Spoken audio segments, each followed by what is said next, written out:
Ever been alone late at night and felt like something unseen was watching, waiting?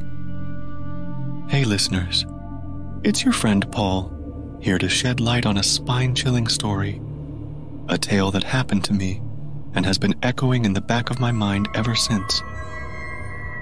Let me take you back to 2004, right here in a quiet part of our very own Baler.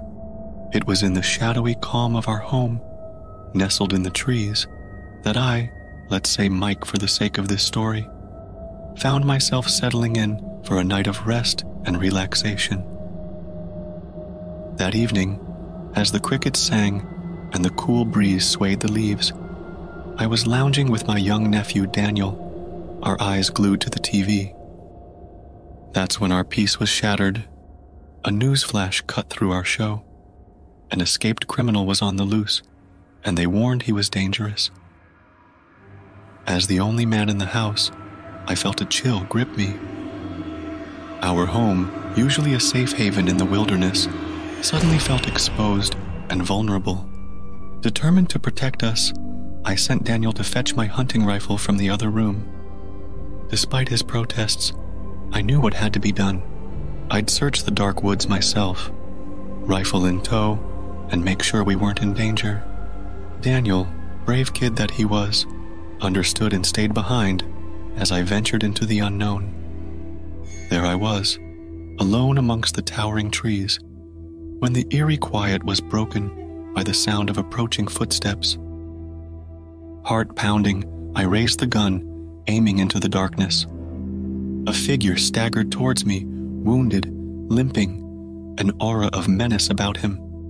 As the silhouette came closer, I saw familiar features twisted in anger, just like my own father's, who sometimes wasn't the kindest man. Faced with this haunting image, fear rooted me to the spot.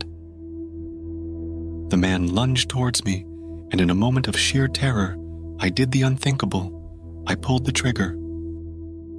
The gunshot rang out, breaking the night's silence as the figure fell lifeless to the ground. Shaken to my core, I returned home to share the terrible news. But what I found flipped my world upside down. My father was sitting there, casually watching TV, not a care in the world. The news anchor was reporting. The escaped criminal had been caught hours ago. The truth hit me like a ton of bricks.